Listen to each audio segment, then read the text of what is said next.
Welcome to Forgotten Video Store, not to be confused with The Last Video Store, which is the title of at least 2 different movies. I'm David Murto. I'm your host. I'm just trying to have a good time.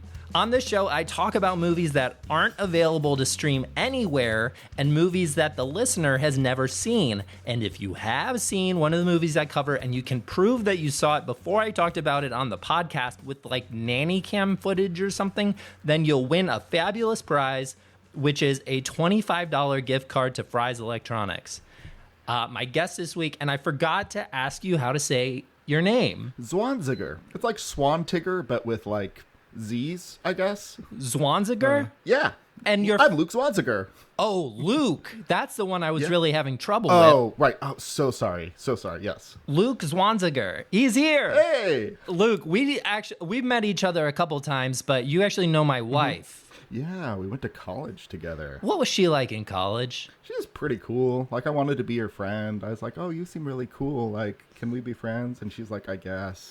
So, Luke, what kind of shit do you get up to? Oh, man. Too many things if you ask most people, especially my therapist. She's like, you should do less. But I'm a filmmaker, writer, director here in Portland, Oregon. I largely work in genre. I've got a little horror short out on the festival circuit right now. Yeah, I saw that. I really liked it. Not only is it horror, but it has like environmentalist like themes to it, and it was a lot of fun. Vines. Eco body horror is what I like to call it. Yeah, stop motion plants, like evil mad botanist.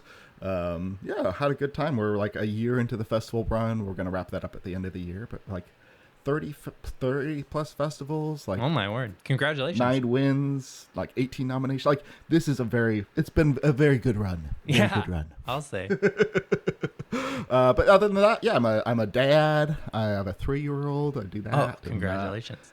And I do improv comedy here in Portland, Oregon. So awesome. I worked on a TV show that shot in Portland, ran like 3 seasons. So I would go up in the summer, and I absolutely fell in love. Like, I love the culture up there. I love all the breweries. I love Movie Madness. I love the Hollywood Theater, the Laurelhurst Theater. They have a lot of like repertory theaters that are really awesome. We have so many theaters. My neighborhood theater burned down. What? I'm very sad. Yeah, it made it through pandemic. Like, Portland did not lose a single movie theater during pandemic. And then about a year later, the Roseway Theater burned down. Oh, I think I've been to that theater. Oh, I'm sorry. Yeah, burned down. One of I was talking to someone in the neighborhood, and they're like, yeah, it was like out of a movie. Like, as it was burning, I like looked across, and there was a literal reel of film like rolling down the hill on fire, like as the place was burning. It's like from Cinema Paradiso or something. Yeah. But yeah, so I loved being up there, and I'm like, I got to move to Portland and everything, and we were always up there in the summer, and then Bethany, my wife, had to do some work up there one winter, and so I'm like, I'm going. I love Portland, so we flew up there, and it was winter, and I'm like, oh, this place fucking sucks. Yeah. Portland in the winter is definitely a vibe, I suppose one might say. So, like, this is a movie podcast. We talked a little. You're a filmmaker yourself, but what kind of movies are you into? Do you like mostly horror stuff? I love horror, sci-fi. Like, that's like I really just enjoy like a good story, and I love genre that like can tell, like genre like we puts our societal fears on the screen, right, and it gives us a way to talk about them. So it was where I really like genre film and sci-fi and horror. I wasn't allowed to watch horror growing up, so nor was I allowed to watch comedy. My family was very... Yeah, I know. I don't know. And now here I am doing improv comedy and making horror films. My mom watched my horror film. Oh, yeah? What'd she think of that? And she said, it wasn't that scary. And I was okay. Like, she doesn't watch horror. And I'm like, I mean, thanks. But also, like, goes to show, like, the power of, like, anticipation, right? Like, she's been, like, thinking in her head for, like, like this 2 years of, like, my son has made a horror movie. And, like, just, like, all of that might entail. And then when she watches it, she's like, oh, it wasn't that scary. I was like, thanks, Mom. I'm putting that on the poster, I guess. Yeah. Well, that's pretty rad. Okay, so we're breaking format a little bit this episode, because normally I hook up with a friend and we go to the Forgotten Video Store in my beloved North Hollywood, California. But Luke is from Portland, Portland, Oregon. Yeah, well, last time I was visiting, I was telling you about this movie that like I'd heard about, and like I think you had too. It was called like Thunder Bookfair. Yeah, Thunder Bookfair. And like we were gonna do this when I was in town, and like they didn't have it, and so I was like, I'll check Movie Madness. Yeah, Movie Madness in Portland, Oregon, a collection of approximately 90,000 movies. Also has like a awesome like collection of movie memorabilia, like costumes and props, and I just So love cool. going. That place rules. So if Forgotten Video Store doesn't have it, then Movie Madness is the only other place. And I went, and it wasn't on the shelves. And I finally I went and talked to an employee, and he's like, I don't think that ever got an actual release. And I was talking to him, and he was like, but let me go. We've got some stuff in the back. And he like went in the back and like pulled out some cardboard boxes and like started rifling through some VHSs. And he just had this like bootleg version, like on TV. Like I like ABC showed this like back, in like 83 when it came out or whatever. And so like it's a bootleg version that I got and like streamed to David here. Yeah, we did a screen share, and that took approximately an hour and a half to set up. Like the RGB to HDMI, like it was a nightmare, but we got it up and running. And it was everything it promised to be. That's right. Thunder Book Fair. Yeah, and like it was kind of like born out of, I don't know if it like, do you know when the Pizza Hut like book it? Like book it, yeah. Yeah, you got like a little pin, and like bumpy sticker stars to put on it, and then if you filled up the whole pin, then you got a personal pan pizza from Pizza Hut. This is back when Pizza Hut was like a parlor, and you could go in and enjoy your pizza. Back when we had unique buildings. Yeah. Each and establishment. it looked like it had a hat on it. It was cool. Yeah, Pizza Hut used to be a lot of fun. Now it's on thin ice. I have a list. My wife and I have a list of restaurants that are banned and restaurants that are on thin ice.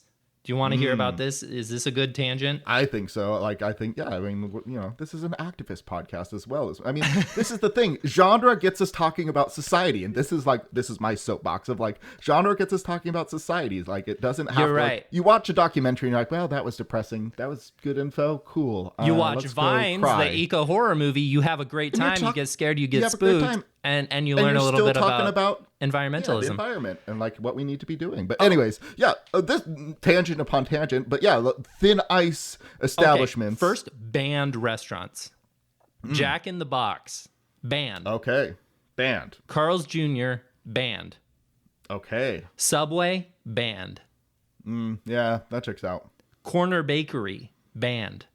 I don't know. What is Corner Bakery? It's just like a, soups and salads and stuff. And we went there and it was like, this is okay. And then 30 minutes later, I had explosive diarrhea. And I'm like, I don't think I can do that again. So that's why Corner Bakery. This is like just like personal injury, like not like a political stance. This is No.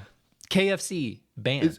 I want to roll back to the Jack in the Box. Is this because of the E. coli breakout in like 1995? No, I don't have a problem with that at all. Like, kill as many kids as you want. Like, I just don't like the food there. Fair enough. Papa John's, banned. Banned. Whoa. Double John's. banned because John Snotter himself, a notorious piece of shit, and then food, and then the pizza is horrible. Oh man, when I was in college with your wife, Papa John's was like a go-to. I don't know if it was for her, but it was for us. Like that garlic sauce, man. Okay, yeah, the garlic butter, yeah. I feel like I'm 20 again talking about it. Chick-fil-A, banned. Fair. Yeah, I mean, duh. Not even, yes, politically, but also like, for me, it was always just like, this is like mall food court level food, and it is not very good. It's like, I'd rather have a Wendy's chicken sandwich than a Chick-fil-A sandwich. Sure. Okay, and then the second level is on thin ice. McDonald's on thin ice. McDonald's is pretty good, but it's gotten so expensive that it's just an outrage. Pizza Hut on thin ice. What were you going to say about McDonald's? Oh, I mean, like here we are. Like, I think this is like a spin-off food podcast at this point. Yeah. But like, McDonald's, their beef sucks. Like, yeah. Wendy's talks a big game, but their beef is better than McDonald's. Yeah. Like, I will say that. Wiener Schnitzel on thin Wiener ice. Schnitzel. Yeah, just like the concept of it, or like the like. Just the food is you can get better at Ralph's and just make it at home and save like Wait. $10. I want to confirm there's not a chain called Wiener Schnitzel. There is a chain. Wiener Schnitzel, you don't have that in Portland? No, we have artisanal hipster food. Right, yeah.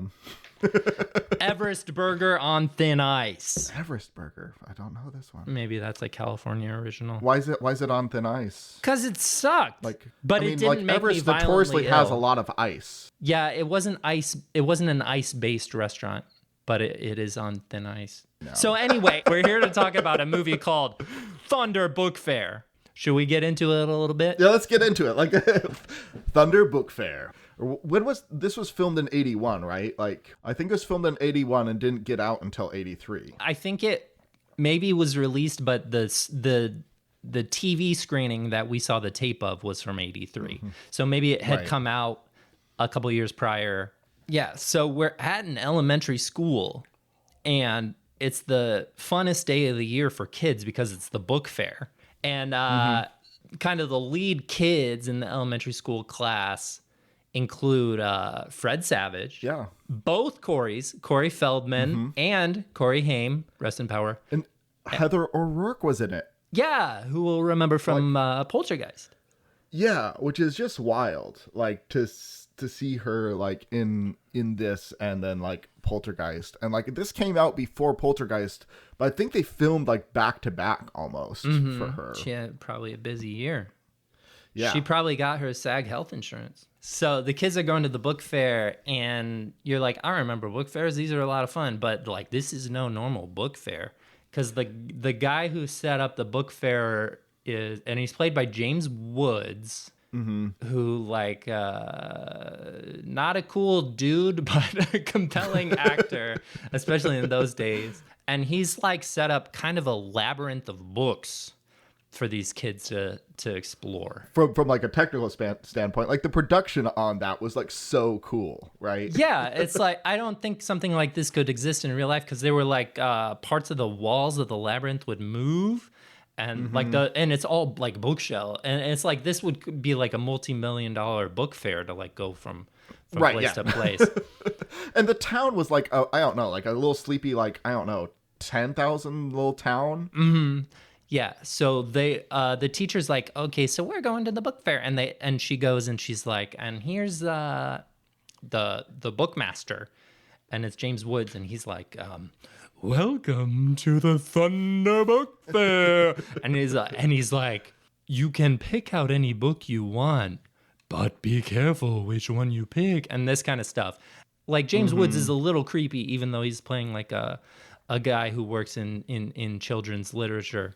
And so there's some danger element to it. Yeah, and like it's like that 80s like kids in peril. Yeah, it's that whole like, you know, birth of the genre, and like, you know, parallel thinking. You see like these movies coming out at the same time, you know, like you've got kids in danger, and like, but kids like solving larger societal problems like through their experiences, you know, like it's kind of like the themes I was picking up on. Yeah, the metaphor of this book labyrinth was so cool. Yeah, it's like I love reading and I love bookstores, so this kind of like not as much as video stores. I mean, come on. Right, but, you know. But I was into it, and like you kind of get into it. You follow the kids going in, and there's one kid who's wearing like a Tyrannosaurus Rex like hoodie.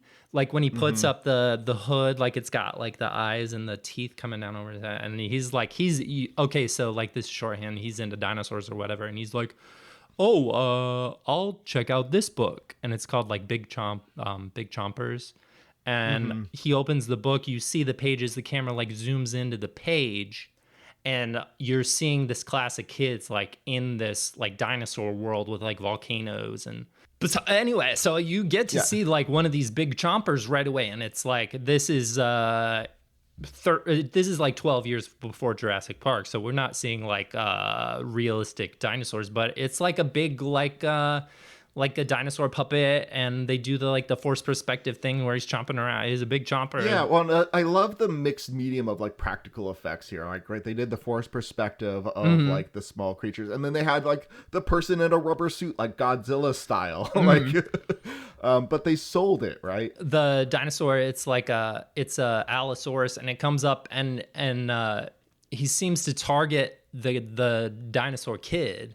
The dinosaur kid at first is like, "Oh, that's an Allosaurus," because he knows all the dinosaurs. And then that dinosaur like goes up, and he fucking grabs his head and rips it clean off, and there's blood spraying everywhere, and you're like, "This is not a normal Bookfair." I mean, they did cue it up. That kid was kind of like a jerk to one of the teachers earlier, right? Oh yeah.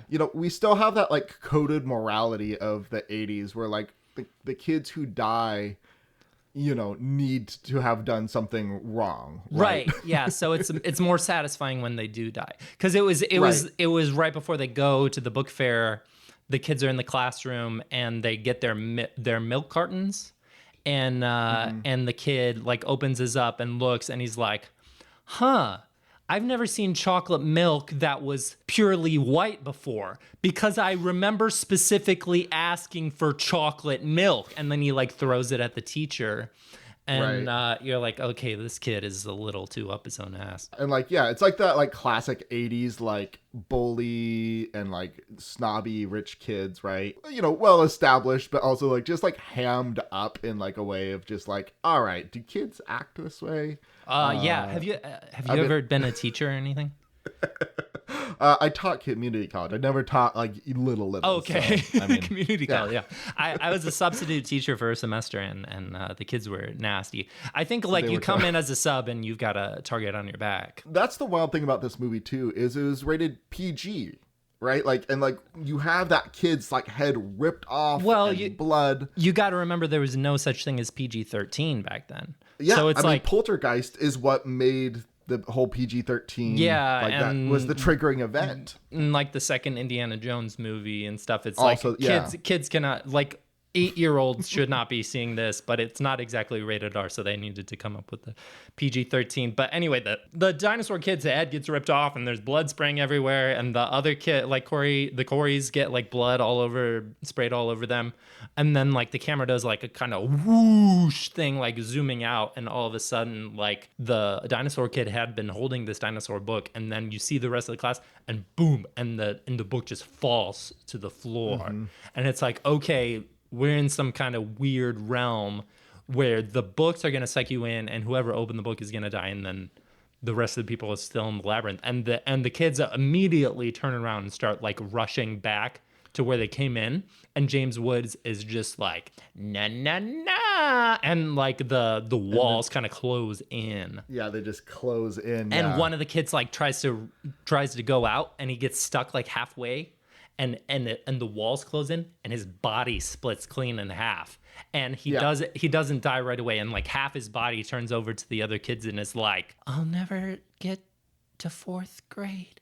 And then he falls over, dead. You thought he was gonna be one of the squad too, like he had a name. Like, what was it? Was it Brandon? Brandon. And, you thought he was gonna be one of the squad, right? He seemed like he was like a popular kid. Mm-hmm. He was like almost a jock. If you can be a jock, like a 3rd grade jock or whatever. So they're stuck in the labyrinth. And this is like, what, 10, 15 minutes in? This is all happening? Like, it's already, there's 2 bodies. 2 bodies, right? Which then like gets like you into the next phase of the movie. Like it's that like dark fantasy realm. Like it kind of like, and they obviously like moved this into like a sound stage, right? Of sorts. And like, the kids begin wandering through like, and like bam, bam, like kids get lost, snatched into books. And like, this is kind of like that running in terror moment, right? Mm-hmm. And they're like, "Don't open any books." Someone like they were running, and someone said that to them. Actually, like they heard a voice like, "Don't open any books." Oh yeah, and you're like, "Where'd that voice come from?" And they like find this like society of like lost children. Mm-hmm. And it's like, is this movie gonna be like a anti-reading? Like, is this movie trying to convince kids not to read? And you think that's the case, but then they've explored this labyrinth time and again and keep getting lost. There's no way out, basically. And every once in a while you hear James Woods like, like this kind of stuff. But they find like an amulet at the area where you think maybe there's an exit or something. It's an amulet, and it's kind of, well, we brought up the Pizza Hut button where you put the stickers, and this amulet has 4 spots where you're supposed to put it. Obviously has like indentations in it, and you're like, you've got to put something there. And the kids are like, oh, what if this is how we escape, is you got to fill the amulet with different things, but they don't know how to fill those spots. Yeah, no, it was definitely like that, like, you know, like fetch quest, like MacGuffin, right? Like, here's the amulet, here's the quest.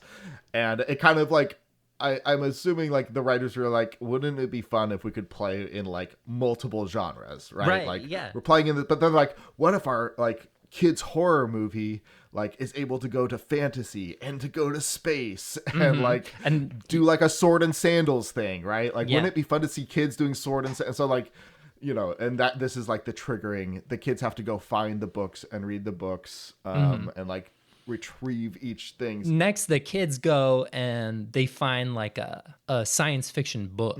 It looks cool, and one kid's like, okay, we can do this, opens the book. You get sucked in again, and it's cool. It's like, I don't think it's like a complete computer effect or anything, because it felt like maybe they had like a tube or something that they put the camera in with like glitter and the twinkle lights, and like they maybe sped up the footage or something. It's a really cool effect when they open the book, get sucked in, and then all of a sudden they're in like a Martian landscape. It's like red filter on, and there is like a desert climate with like crazy rocks. Then they have these, aliens come to visit them, and they're green, and they have feet coming right out of their faces. So it's like mouth and feet coming out, and then a long kind of neck-like thing with one giant eye at the top of the neck. And it's very cool, and the aliens, you're like, oh, these aliens are gonna start like killing the kids or whatever, and the aliens are like, come to dinner, and you're like, oh, this is weird. And so like the people that they all come to dinner. Oh, and I think that was like a Rick Baker thing, like it was like a creature design by Rick Baker, who famously did the werewolf from American Werewolf. Yeah. So it's pretty, these creatures are pretty sick. So they bring the kids to dinner, and they're like, have some flies. And they put out a tray of flies, and one of the kids is like, oh, I'm not eating flies. And the aliens go, bad manners. And they fucking grab the kid and they chomp him and they eat him instead. And so the other kids are like, oh, I'll eat the flies.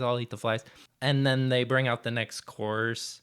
And it's like snakes and stuff, or like like space snakes, and they put those out, and the kids are like, okay, we gotta eat these because it's like space snakes, and they're gonna kill us if we don't. They start eating, and one of the kids like puts his elbows on the table, and the alien's like, bad manners, and they eat him. Yeah, this whole like thing of like bad manners for kids, sort of like lecturing a little bit. And I was like, you know, like, who's putting this in? Like, is this movie for kids? Is it not for? And it's probably like left in drafts, right? But it's like so fun, like looking at the movie being like, is this movie for kids? But then the gruesome deaths make you think it's pushed towards like an adult audience. It is a little confusing in that way, yeah. This was a movie I wasn't allowed to watch as a kid, and I get it now. Like, I get it now. And then they like move on to the dancing ball, right? Where they have put them in like alien suits and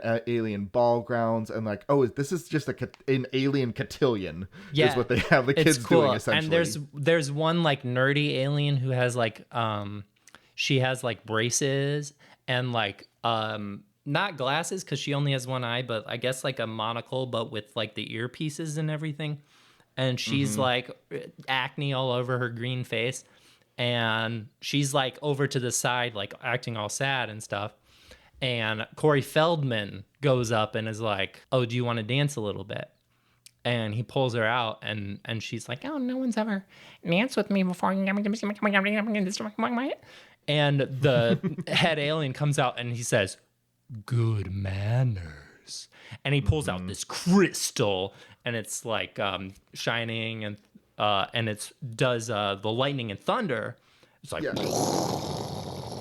and you go whoosh, and they get whooshed out, and then they look at the amulet. There's one gemstone in it. And you're like, oh, this is how they didn't even have to put it in. Like, it magically it shows just is up there. in there, right? Yeah. And the book falls to the ground. And you're like, they lost two of their classmates, but whatever. They got one of the gemstones for the amulet. They weren't even classmates. Like, some of them had, like, aged, right? They're, like, supposed to be, like junior high, like 13, 14, 15-year-olds who'd been, like, trapped in there for years, right? Oh, yeah. That's demented. James Woods is like collecting kids for his sick games. Yeah, and like I was like, is the metaphor like we should learn to read? Like, were these kids like refusing to read? Like, what was the like?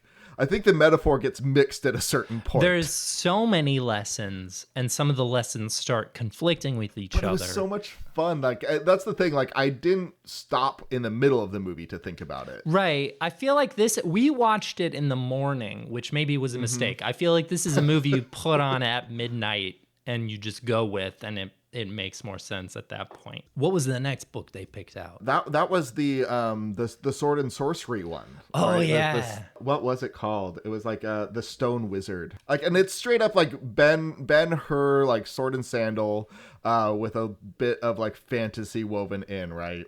Mm-hmm. I heard they actually used like some props from like maybe 10 Commandments. I'm not sure. Like, I think the prop house, which was like 30 years previous. Which is wild. And it's like all the shit's falling apart, probably. Oh, yeah. And the Stone Sorcerer is played by Kenny Rogers. So he also apparently is a bit of an actor. And so Kenny Rogers is playing the Stone Sorcerer. And so it's like a gladiator arena, I guess. Right, yeah, the gladiatorial arena. And this is like 20 years before the movie Gladiator, so like... right, but the concept still existed. No, I just mean like it's a little... I know. It's a little more lo-fi than you would see in Ridley Scott's Gladiator movie. I mean, I wonder if Ridley Scott watched that and is like, I can do better.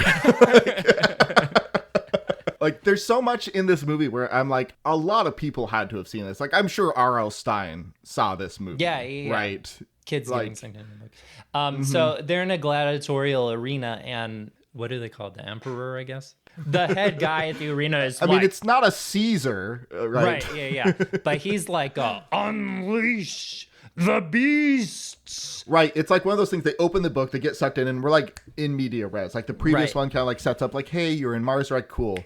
Now the movie's like cooking with like what they've already built. They're like, cool, you're in a book, you're in peril. Like, they're unleash the beasts. And the beasts, and they include like a tiger, but it's like clearly they had like a husky or something and like dyed its fur. Maybe. Yeah, and they like put the saber-tooth fangs on it too. Like, it's like mythical beast, right? Right, yeah. So this beast comes out in a bear, but the bear is like maybe just a guy in a bear costume. And so the beasts come and this part's cool because they have like a kit, and the first kid they get to, they rip his arms and legs off, and the kid's like, ah!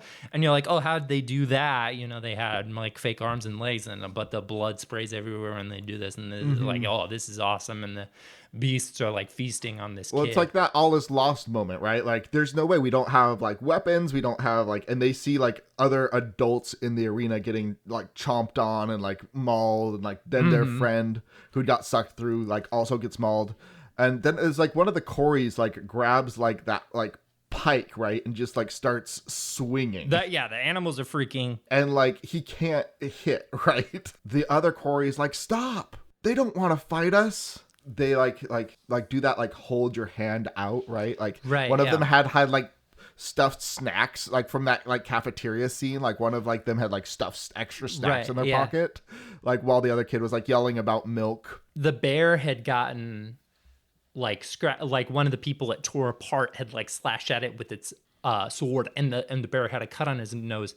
And so Corey Haim or Corey felt one of the Coreys is like, let me see about that. And he has his water bottle with him and he's like pours the water on his nose and it's like, oh, so the bear just was, upset, and he didn't want to kill anybody, but he's a bear or whatever. Right. Yeah. And like all of the animals, like they're able to like, like hold out. And like, this was like, I'm like, is this like being sponsored by Eggo, right? Like one of the kids like had Eggos in his pocket. Eggo and, like, waffles. But the mini kind that like it's 4 of them and you tear one off and so he can like feed, like he gives one to the bear, he gives one to the tiger, he gives and then like that big like vulture that had been like sweeping and like harrying people, like, and then the emperor or like the whatever figure is like, you have tamed the beasts, and he holds up his ring, and his ring has like a giant gemstone, and it goes and there's lightning and thunder, and then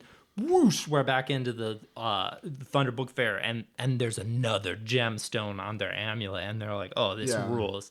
Well, the thing that really like bugged me about that sequence is like, I was like, is the emperor supposed to be the stone sorcerer? Like, oh, I forgot about the stone. It felt like such a misdirect. Here we are in this like gladiatory thing, and it's like, oh, so the emperor's the stone wizard. He's the stone. Well, that was Kenny Rogers, right? And he like had like the. I thought his makeup, because he looked like gray or whatever, I thought they were trying to communicate like he's made of stone or something. Right, yeah.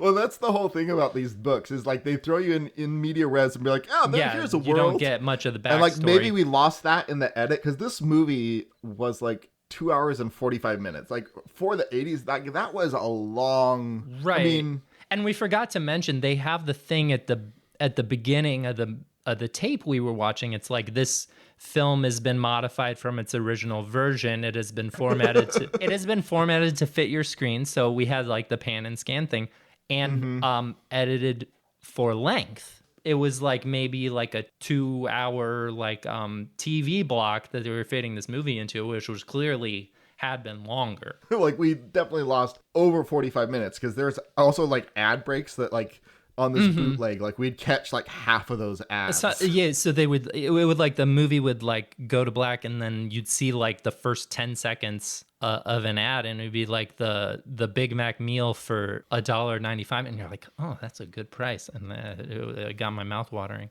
I wanted to see more of that, like that local car ad, I think is what it was, where like the guy like got crashed into and like the guy was happy to have his car rammed into because that meant he get to go to his favorite dealership. I get a new car, and like and then like it dropped right back in, and I'm assuming they had forgot to hit record again because the kids, they had already been sucked into the next book. Yeah. In each of these, their wardrobe changes, right? Because they're like doing the wishbone, I guess. But yeah, this is like a Regency thing, right? They're like kind of like Jane Austen-esque. Oh, right, because we didn't see them getting sucked into the book, but at the end of the sequence, you see the book, and it's like niceness and niceties, which is like a like a bargain basement version of a Jane Austen book. Pride and Prejudice, right? Like, niceness and nice. So like they kids version, and they all look to like Heather O'Rourke's character, and they're just like, "Hey, Sally," and she's this is on you, and she's like, "Don't look at me," because she's like a tomboy. Yeah. Right? Yeah, exactly. We've seen like, her kicking ass in the other. Yeah, she's been kicking ass, and like and like they're like, she's like, "Don't look at me," and then they turn and like Fred's like, "I know about this." Yeah, he's read this kind of shit. They're at like the dance. Because and with like the string quartet are playing like the waltz, which is like really another dance scene. Like we already, but it's like this set piece, right? Like how else are we going to tell Regency era? But like, all right, I guess it's another dance. And the choreography is excellent. Oh yeah, Fred Savage. And he was playing a kid named Liam. We keep using the actors' names, but I think he was called Liam. Right, Liam. And so he goes, we're not looking for the most charming suitor. We're looking for the one that comes off a little icy, right? Because the charming one, and he barely gets the words out, and someone comes and goes, oh, welcome to Lady Bertram's ball, annual ball and everything. And he's like showing them around, getting them drinks and stuff. And the kids are like, they don't want to say, oh, we're underage or everything because they're trying to fit in or whatever. So they start drinking the drinks, champagne cocktails and stuff like this. And the Coreys are like, oh, this guy's cool, we should hang out with him. And Fred is like, this is how it always goes in these books, is the first one who comes off all charming is got a dark secret or something, and the one who's a little rude is the one you want to end up with, because they're like deep down they're good or whatever. And I think this is where like I feel like the movie might have gone through rewrites. This is the kids being kind of naughty and being kind of like intelligent about like the genre that they're in. They're kind of meta that I feel like they lost in like the sci-fi section, right? Like they're like, oh, we've got to be polite, and like the fact that they didn't know, even though Fred knows all of this Regency era stuff, and like they're like, we're kids drinking, and like, oh wow, like so the Coreys are getting a little nuts with the drinking, and they're like, let's play chicken, and they start climbing up on some of the other people's shoulders, and so you got a Corey on two different men's shoulders, and they're like doing kind of a wrestling match where they're like a dual layer of wrestling, and it's real cool. And then Lady Bertram comes out, and she's like a very stern matronly woman. She's like, I don't take to this kind of behavior at my ball. And she goes up to the Coreys and she grabs him and she's like, I'm going to teach you a lesson, and drags him down into the dungeon. Right. And that's where it like is revealed that like John Wood is playing Lady Bertram. Oh yeah. That was cool. Like you're like James like, Woods. Whoa, James Woods. Yeah. And like, it was a big tonal shift. Which I absolutely love. I love when like stuff kind of like takes you sideways, where you think you know what it's doing, right? And like that's when like Liam, Fred's character, like has that crisis of like, I thought I knew what was happening here, and I don't know. Yeah, it's not like the kind of book he thought it was. Niceness and niceties is not like a Pride and Prejudice. It's like a freaky story. And so the Coreys are in the Corey Haim, Corey Feldman are in the dungeon, hanging up by their arms. And first it's like bugs come through, and they're like, the bugs are crawling on them. And then like rats come through, and the rats are crawling on them. And then snakes come to eat the rats, and then the snakes are crawling, and then a mongoose comes to eat the snakes, and the mongoose is kind of freaky, and it's like, ah! Then like the door opens, and then it like cuts to commercial, of course, right? Like who's gonna be there? Like the tonal like shift of like, all right, we're watching a bootleg, and here's the commercial for like perfume. Yeah, and then it cuts right back, and then like you've got Liam and Sally, they're rescuing the Coreys. Sally is like, did you see the necklace on Lady Bertram? There was a giant gem. And so they like run like a whole like shenanigans like heist. They tell this one guy, oh, have you seen Lady Bertram's art gallery? And he's like, duh, no. And they take him into the art gallery, and they're like, check out this portrait or whatever. And then the Coreys go and bonk him on the head. They take his outfit and do like the two kids in one adult's outfit thing. Yeah. Then Heather O'Rourke goes out, and she pretends to be like the major domo and goes, Lord Gwilliam entering to pay his respects. And it's the Coreys like one on top of the other in this outfit, and they go up to like bow to Lady Bertram, and Bertram's like, I don't know any Lord Gwilliam. Fred Savage is there, and he's like, oh, you gotta know Lord Gwilliam. He's one of the richest landowners in all of Lorgantham. And so she's like, oh, I better be nice to him. And the Coreys come up, and that's Lord Gwilliam, and they're like, Lady Bertram, thank you for your hospitality. And they bend over to bow to her, and Corey Haim's on top, and he opens his mouth and goes, and sucks up the gemstone. Well, and there's that whole like thing where he's like, he sucks up, he's like, oh, I swallowed it. Yeah.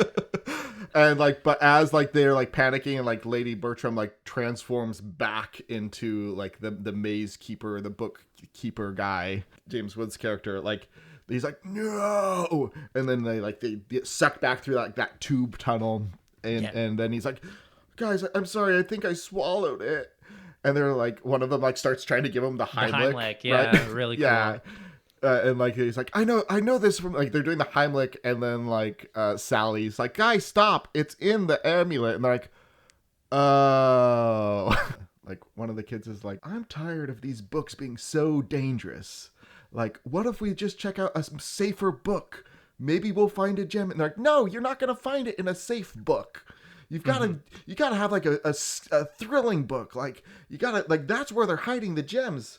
And they're like, look, we've looked through so many books. And like, look, I'm tired of this. Like, I'm opening the dolphin book. And they're like, and they open the books at the same time and just whoop.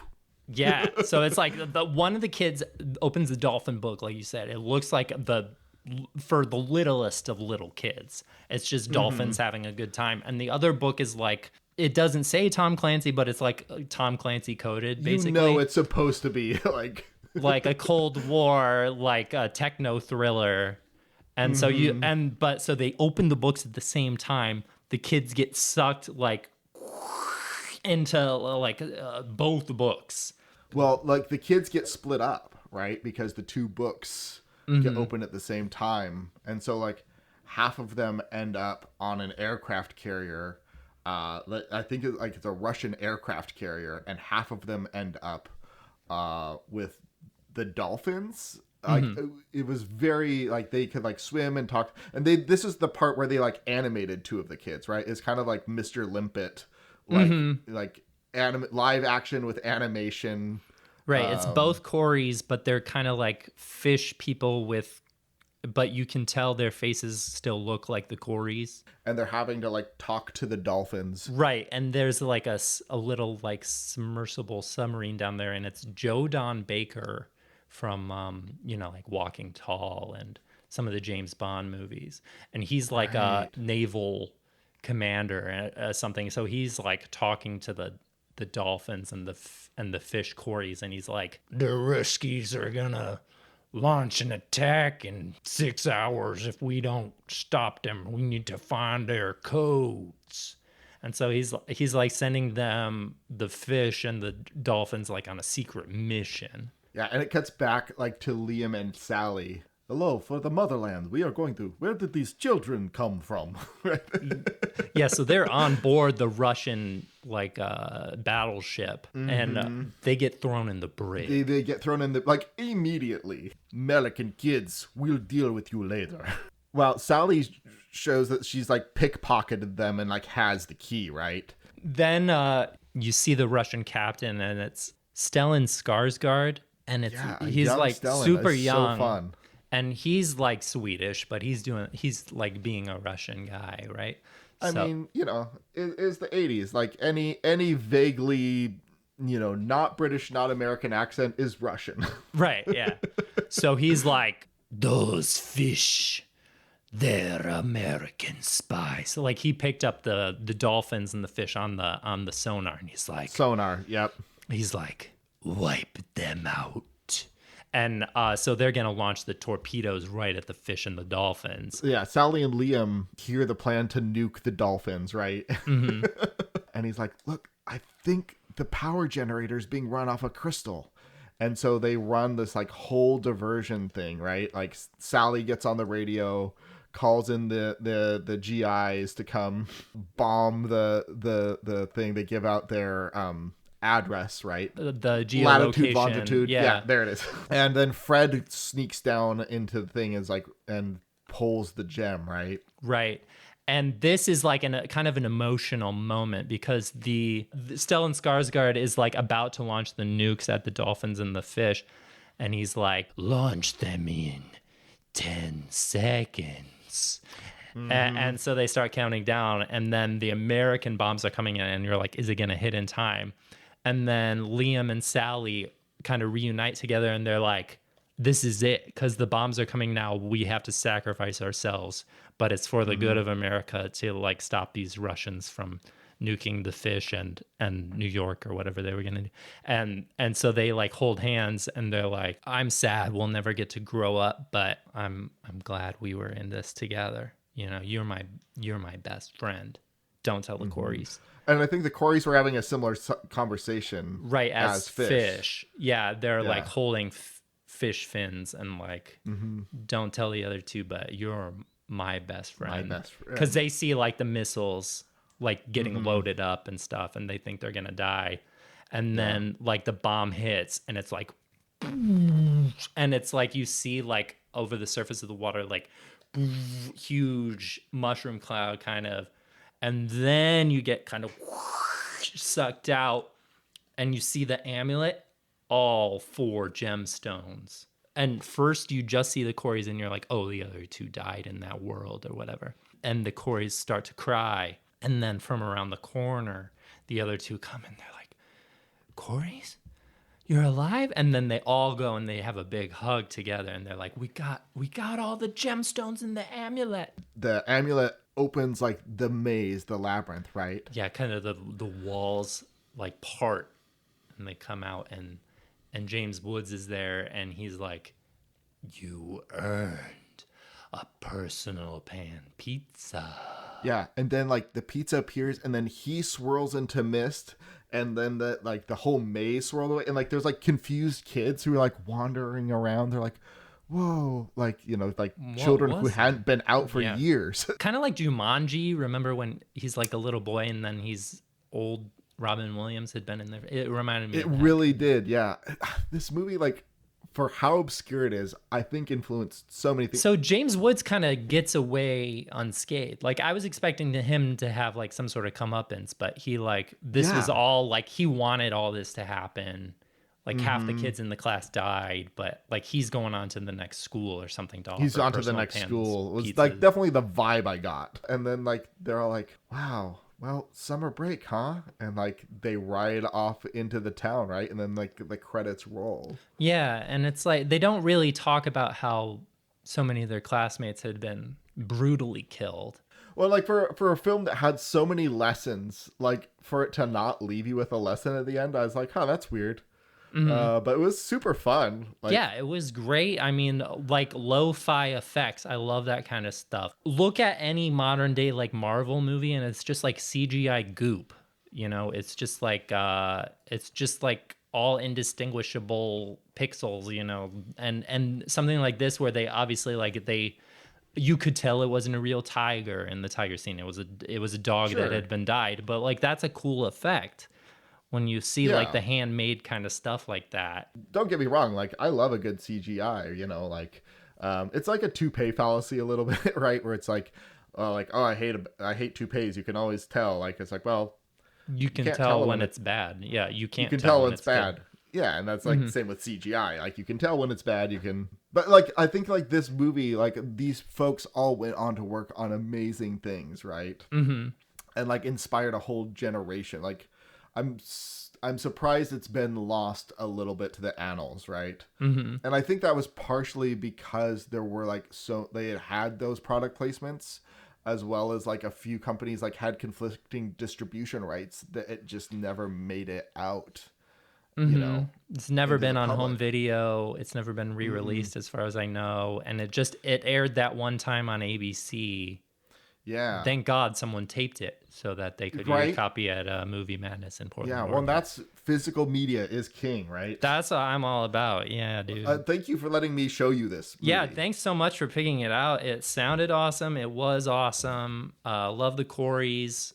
Love Heather O'Rourke. I had a great time watching that. Okay, so to kind of wrap up my show, I like to do something called plugs and rants. So like anything you want to promote, you can go ahead and then anything, if it's like weighing on anything you want to get off your chest that's been weighing on you, like I'll give you an opportunity to do that too. I'll go first.